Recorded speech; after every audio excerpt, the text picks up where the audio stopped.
to the SchiffGold Friday Gold Wrap, your overview of news impacting the precious metals markets. It's Friday, August 18th. I'm your host, Mike Maharrey. Thanks for tuning in. Everything's fine. Great, in fact. Nothing to see here.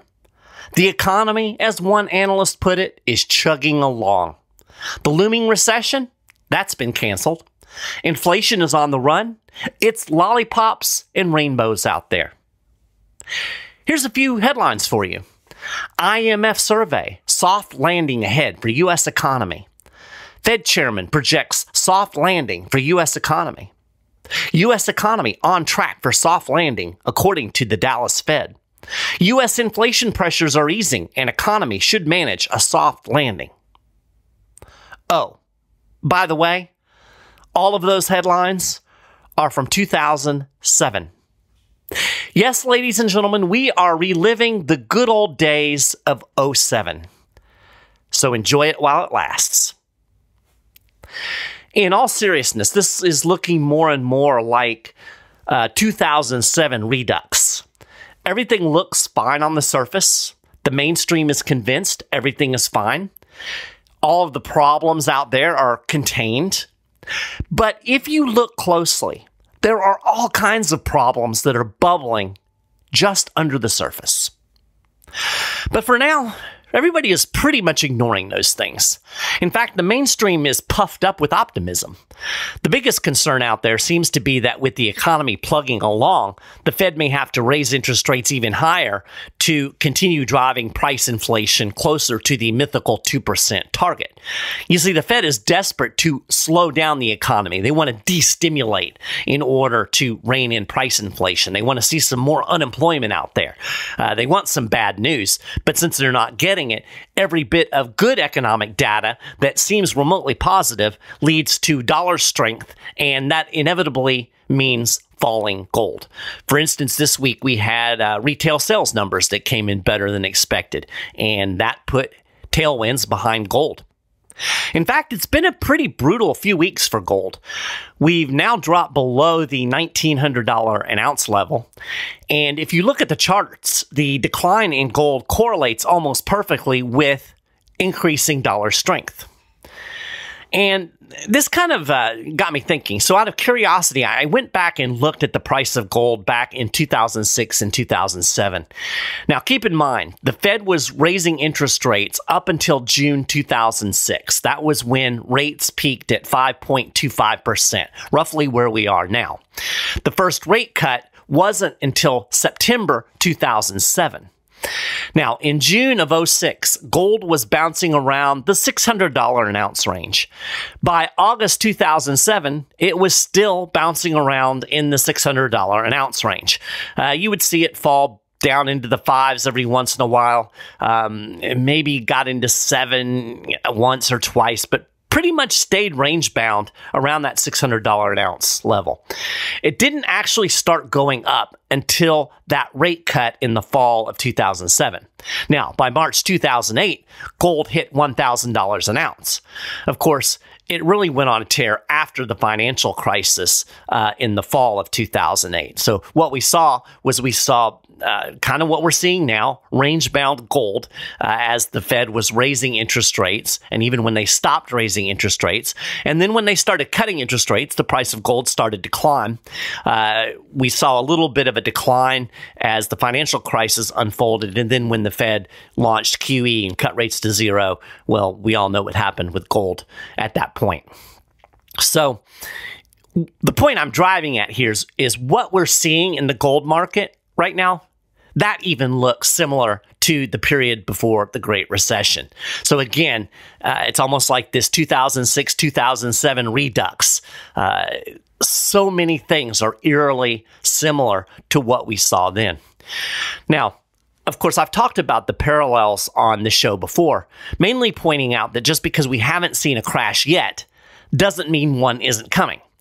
And, you know, I think a lot of people have gotten complacent because the Fed hiked rates and nothing happened. I mean, nothing really bad. I mean, yeah, we got the bank crisis thing, but everybody thinks that's done and over with. So yeah, everybody's kind of decided, well, they got away with it. So last week I ran across a podcast featuring economists Bob Murphy and Jonathan Newman. This was the Human Action podcast produced by the Mises Institute. And Murphy and Newman did a really good job of explaining why a soft landing isn't likely, despite what everybody's saying, because the recession's canceled, right? We talked about that last week. Even the Fed economists are now saying, "Oh, we're going to avoid the recession." So that's the narrative. But Murphy and Newman did a really good job of explaining why a hard landing is still more likely than not. So they spent a good bit of time in the podcast pointing out some of the parallels between the run-up to the Great Recession and today. I wrote a synopsis of the podcast and also embedded the video in an article that's over at SchiffGold.com/news. I'll link to that over on the show notes page if you'd like to listen to the entire discussion. It's about a 45-minute or hour podcast, and I highly recommend listening to it because they dig into some of the data and explain some of the economics behind their reasoning. But one thing that Newman said, I think, really captures the mainstream mindset. He said they're jumping the gun on this, meaning jumping the gun on declaring the recession dead.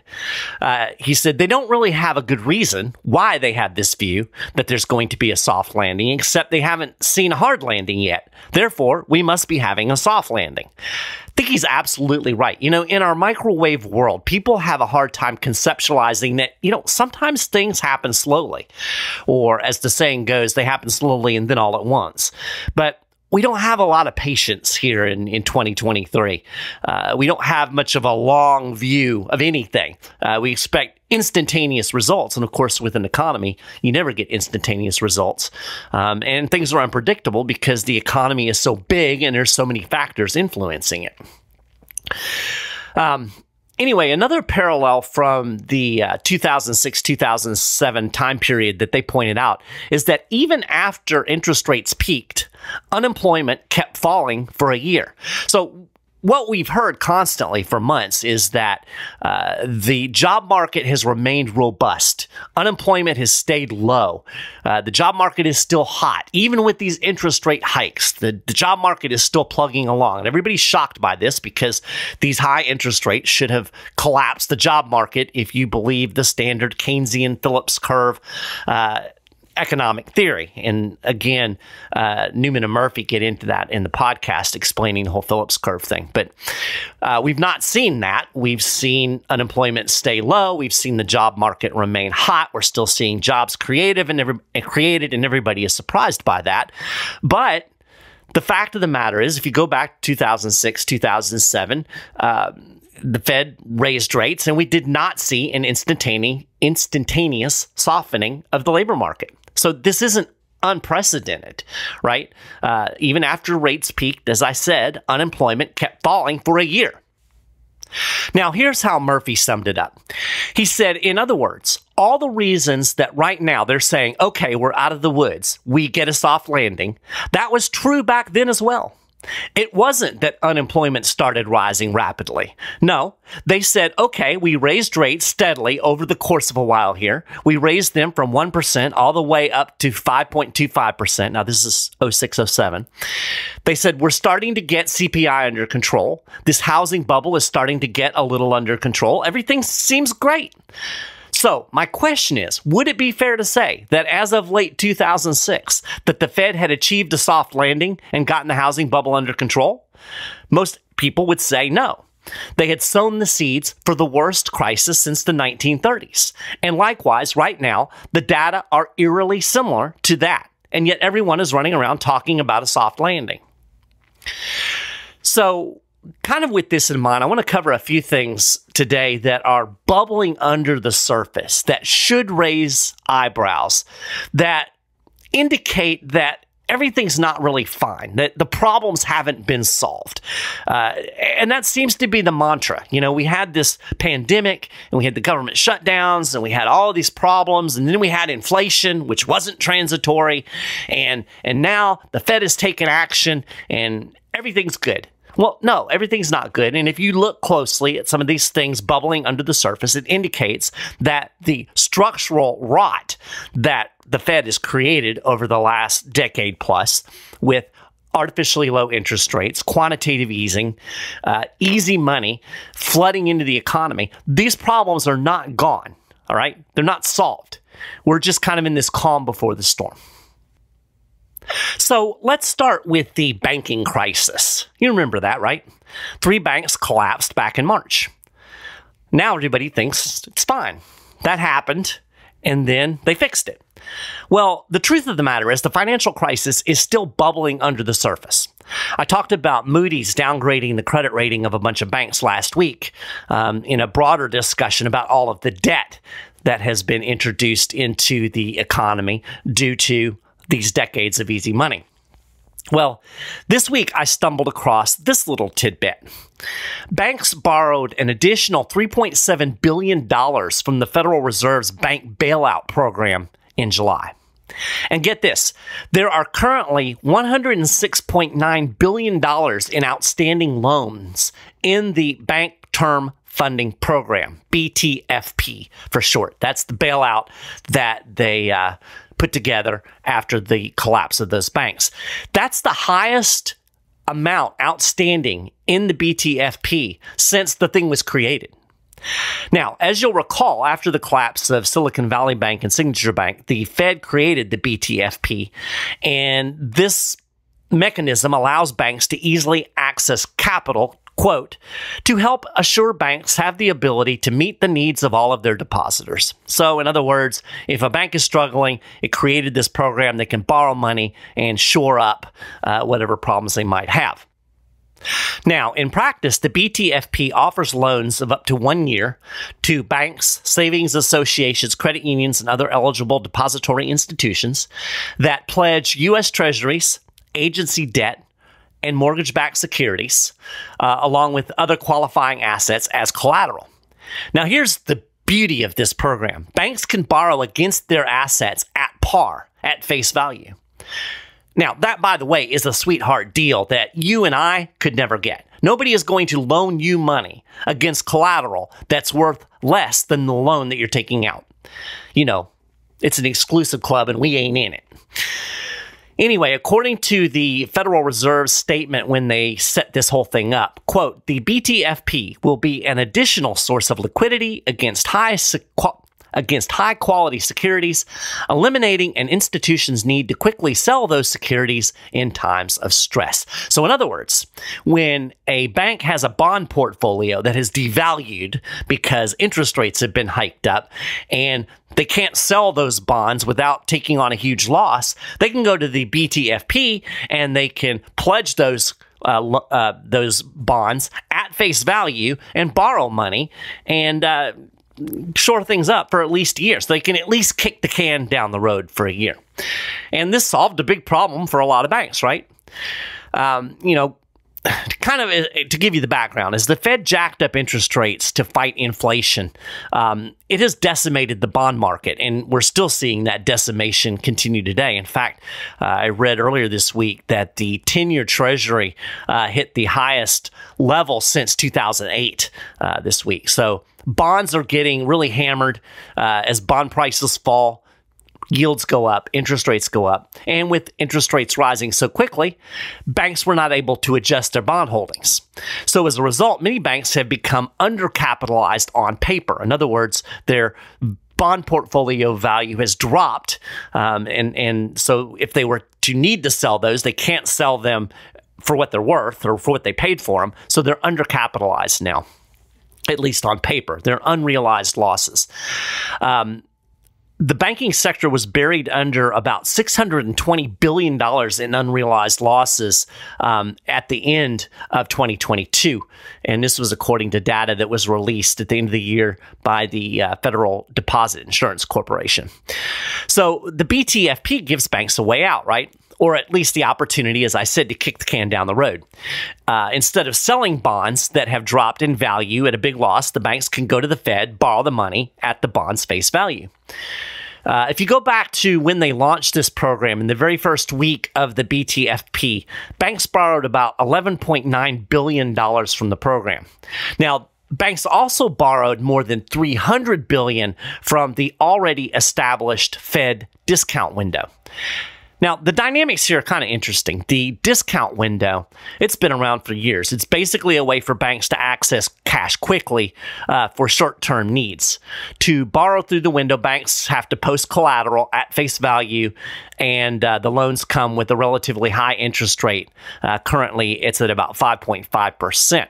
So the discount window has been around for a while. It's kind of a permanent bank bailout, if you will. But the BTFP was created. It's actually easier for banks to access and cheaper. And the rules for accessing money through that are less. So discount window borrowing surged in the weeks after the collapse of SVC and Signature banks. But the balances were quickly paid back down, and discount borrowing has returned to normal levels. And in fact, they're a little bit below those normal levels. But banks have actually continued to borrow from that BTFP bailout program. So again, think about that. 11 point some billion in the first week. We're now up to, what I say, $160 billion. 106.9 is what's outstanding now. So we've gone from 11 billion in that first week to 106 billion today. Now, the fact that banks are still accessing a bailout program and the pace of borrowing actually ticked up in July, that tells me that the banking sector is not sound, as Jerome Powell keeps telling us. It's pretty shaky. So what we've seen happen here is the Fed managed to paper over the financial crisis that it created with this bailout program, but all it really did was slap a Band-Aid on it. It has not addressed the underlying issue, and that's the impact of rising interest rates on an economy and a financial system that's addicted to easy money. And as I've talked about before, the real problem isn't that interest rates are rising. The real problem started when the Fed held interest rates so low for so long. And it created all of this debt, and it created all of these malinvestment. And it was all incentivized on purpose to stimulate the economy. So now, like I said, they're trying to unstimulate it. And this is what you get when you have a bunch of pointy-headed academics trying to micromanage something. It never works. But that's a discussion for a different day. But the reality is, it can't really address those problems. It can't undo the decade plus of easy money, not without pain. And nobody wants to go through the pain. And as soon as we start to really feel the pain, the Fed inevitably is going to go back to doing what it does best, and that's back to easy money, to eliminate the pain. So really what it's doing now, and all it can do, is it's treating the symptoms of the problem. And as I've said many times on this program, even if they can keep the financial crisis at bay with these bailouts, it's only a matter of time before something else breaks in the economy. Now, that reminds me of a little bit of a caveat that I wanted to share with you guys that Bob Murphy and Jonathan Newman brought up in the podcast. There is one dynamic that is very unlike the run-up to the Great Recession, and that's the pandemic, right? We know that, in general, easy money, artificially low interest rates, quantitative easing, easy money causes malinvestments and it incentivizes debt, right? That's the whole crux of the business cycle. But we don't know to what extent the government shutdowns minimized malinvestments and maybe even cleansed some of those malinvestments out of the economy. Because keep in mind, the government shut everything down, nobody could do anything. It's hard to have malinvestments when nobody's investing, when nobody's doing anything at all. So, you know, for context, it's important to remember that the economy was teetering before COVID. Remember, we had the big stock market crash in the fall of 2018. There was a lot of economic data that was weakening. We were seeing a softening in growth. And of course, the Fed went back to rate cuts and quantitative easing in 2019. So I've said this before. I think the pandemic kind of saved the Federal Reserve's bacon. It gave the central bank the excuse to slash rates all the way to zero, to do unprecedented levels of quantitative easing. And since the government shutdowns manufactured a recession, it basically papered over the recession that was coming. They replaced the naturally occurring recession that was coming along simply because they were tightening monetary policy after decades of easy money.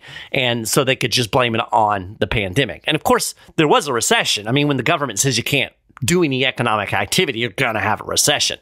But it kind of disrupted the natural flow. We were heading for a recession in 2018, 2019.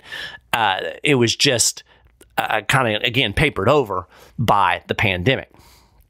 So another factor here is that the pandemic also gave people the opportunity to save. We saw a huge increase in savings during the lockdown year, because again, you can't spend a lot of money when you're locked in your house.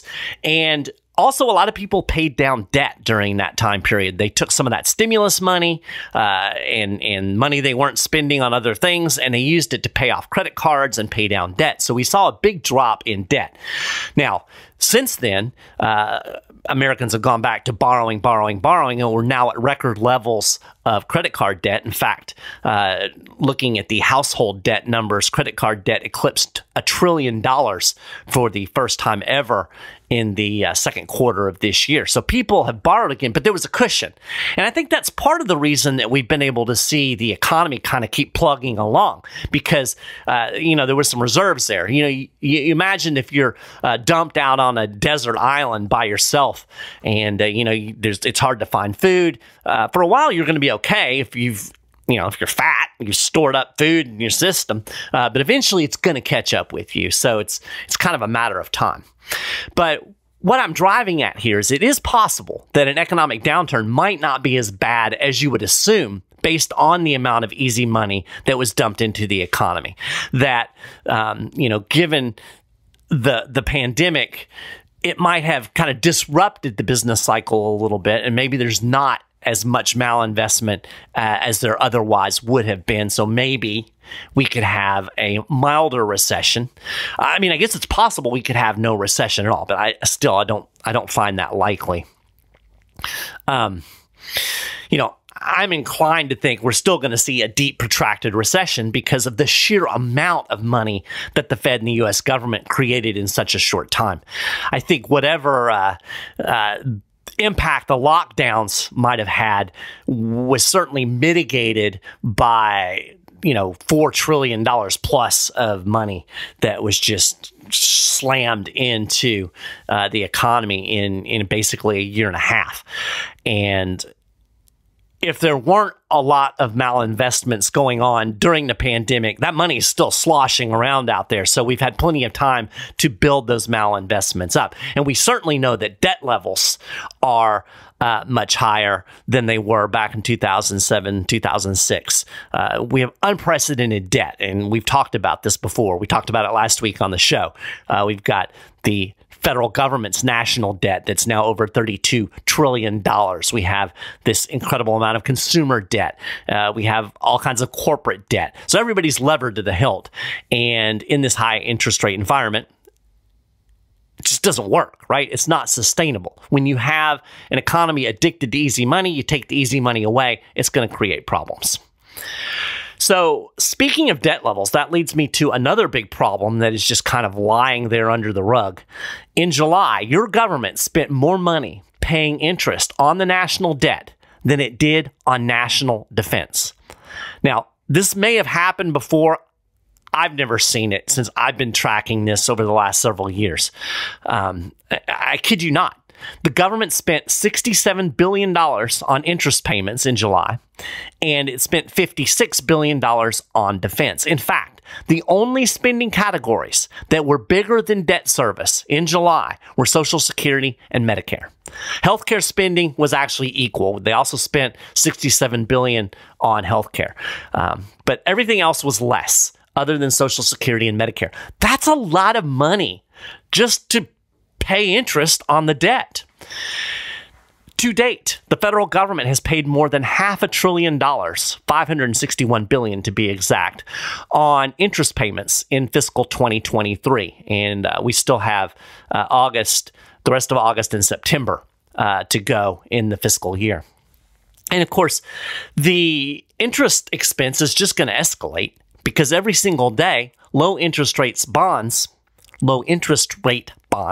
are maturing, and the Treasury is having to replace them with higher interest rate debt, right? When bonds mature, it's not like that debt just goes away. The government has to borrow more money in order to pay the bondholder, and so that means they have to basically borrow from somebody else to pay the guy that borrowed, a year ago or whenever it was. So, as the Treasury is replacing all of this debt with higher interest debt, then of course that's going to drive the interest expense higher, on top of the increasing interest rates. I wouldn't be shocked at all if the U.S. government spends over $1 trillion just servicing the debt in fiscal 2024, which is really staggering and, again, unsustainable. It's not a problem until it is. And of course, rising interest rates aren't just a problem for the U.S. government. Everybody who has debt faces mounting pressures from higher interest payments. And as I've already mentioned, there is a boatload of debt out there. So this is another reason I can't be too sanguine about the trajectory of the economy. Those debt chickens are coming home to roost. It's just a matter of time. One final thing before I wrap the show up. The U.S. dollar took another body punch this week. And this is another thing that's bubbling under the surface that I don't think a lot of people in the mainstream are paying a lot of attention to. There is a lot of there's a lot going on that's undermining the dollar, right? You've got the dollar, it's the reserve currency. The fact that the dollar is the reserve currency gives the U.S. the economic power that it has. That dollar dominance is eroding. And we saw yet another little chunk taken out of the dollar hegemony this week when India and the United Arab Emirates settled an oil trade without converting local currencies to dollars. That was the first time it happened last Monday. So India's top refiner basically paid for oil that they bought from the UAE. They paid for that in rupees. Now, the oil sale was actually the first after the two countries entered a memorandum of understanding, often known as an MOU, back in July. And the deal established a local currency settlement system. So LCS system, local currency settlement. And this is facilitated by the Reserve Bank of India and the Central Bank of the UAE. The system basically allows these two countries to engage in bilateral trade with each other, using the rupee and the dirham. I don't know how to say that word. The UAE currency. It's D-I-R-H-A-M, dirham. According to a statement by the Federal Reserve of India, the agreement will facilitate, quote, seamless cross-border transactions and payments and foster greater economic cooperation. Meanwhile, it's also getting the dollar out of the whole system. Interestingly, the first test of the LCS involved a sale of 25 kilograms of gold from a UAE gold exporter to a buyer in India, and this was for about 128.4 million rupees, which is about 1.54 million US dollars. So if this trend of dollarless transactions expands to other countries, the minimization of the dollar in the global oil trade, that's going to be bad news for the U.S. Because I can't emphasize enough how important the petrodollar is to the U.S. economy. So, as a way of quick explanation, as it stands, the majority of global oil sales are priced in dollars.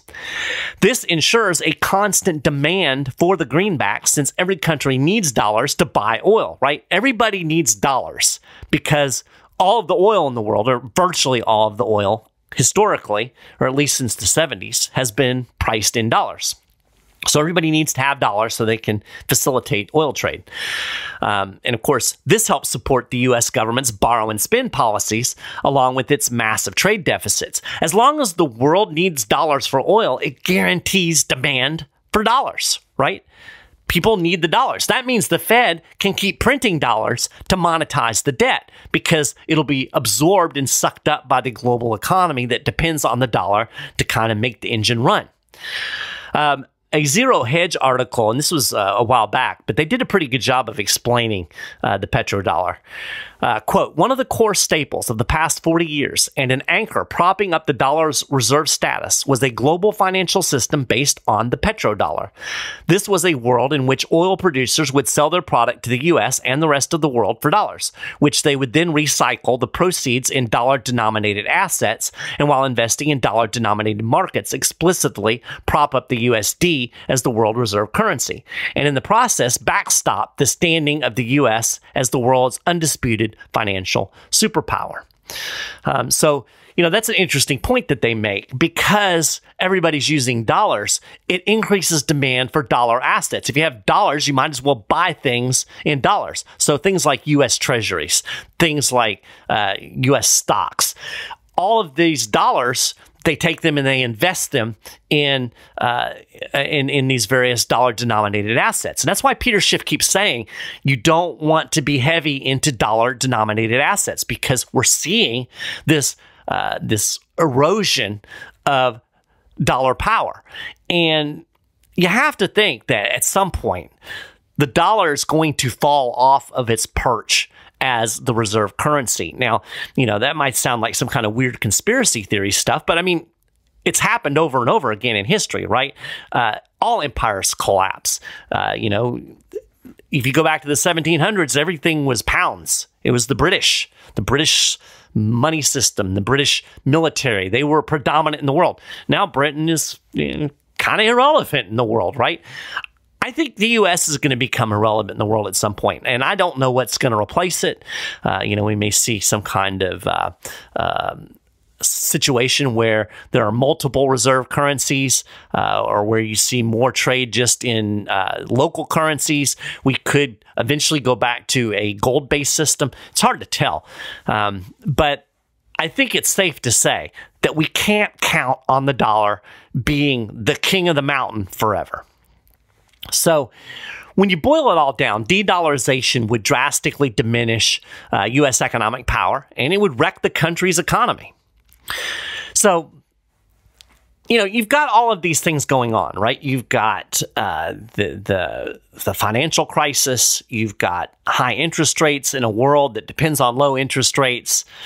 We're seeing a lot of economic problems in China, which could ripple over. We're seeing oil prices increase. A lot of stuff is going on under the surface, things we've discussed today, that should make you pause when you hear people talking about, oh, everything's fine, the economy's great, everything's contained, don't worry, soft landing, blah, blah, blah. You should at least question it. I mean, I could be wrong too. You should question me. You should question everybody. But I think there are things that the mainstream misses because of its predisposition, because of its marriage to Keynesian economics, which I think a lot of it's garbage, and because of short-sightedness.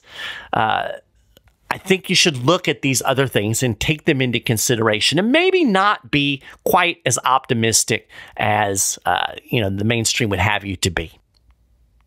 But it's hard, right? It's hard to even be aware that a lot of this stuff is going on. I mean, most people aren't. Most people aren't listening to this podcast. They aren't listening to Peter Schiff. They're listening to CNBC and Fox Business, and they're the ones that are, telling you everything is fine. So it keeps a lot of these things behind a curtain. They're hidden. But the fact of the matter is you've got inflation. You've got an existential threat to the dollar status. You've got an economy that has been completely jacked up by the Fed, by monetary policy, not just now, but for decades. And, ultimately, this is all bad for the dollar. It seems like everything is lining up for a major dollar collapse. But since it's just kind of going on beside behind the scenes. Nobody's really paying attention. And, you know, again, gold is kind of just floundering around, just like it did back in 2006, 2007, fluctuating within a relatively tight range, even falling because everybody's convinced we don't need gold. I think you need gold. And I personally see this as a buying opportunity, not just for gold, but also for silver. I wrote an article that I'll link to in the show notes page about how silver is drastically underpriced given the dynamics. You can look at a lot of factors with silver. The silver-gold ratio, it's way out of whack. Silver is way undervalued compared to gold. And the real issue with silver is the supply and demand dynamics. You've got a tight supply without a lot of prospects for supply to drastically increase, and yet you're seeing a massive increase in demand for silver because of the green energy stuff. And like it or not, the green energy stuff ain't going anywhere. You know, even if we go into a recession, the government is still going to prop up this green energy stuff. So there's a lot of demand for silver. There's a shrinking supply. I think there's great buying opportunities right now for both gold and silver. And if you're interested in learning more about that, or maybe even buying, striking while the iron is hot, as they say, I highly recommend talking to a SchiffGold precious metal specialist. You can call 1-888-GOLD-160, or you can email info@schiffgold.com, or you can just go to schiffgold.com and go to the Getting Started tab, and there's an opportunity there just to chat right there online with a precious metal specialist and, you know, ask questions. Let them know what your investment goals are. If you're skeptical, raise those questions. They're not afraid to answer the hard questions. And maybe buying gold and silver is for you. So I recommend talking to those folks today. And with that, that is a gold wrap for this week. You can get more details on all of the things I've talked about and more. And of course, keep up with the latest precious metals news and analysis throughout the week over at schiffgold.com/news. You should check it every day. There are news stories every weekday. If you haven't done it already, you can subscribe to the Friday Gold Wrap podcast. We're on most of the major podcasting platforms, also on YouTube. Links to those on the show notes page, also links to our social media channels. You can email me, mmaharrey@schiffgold.com. Love to hear from folks. I hope you've enjoyed the show. I appreciate you taking the time to listen, and I hope you have a fantastic week. See ya.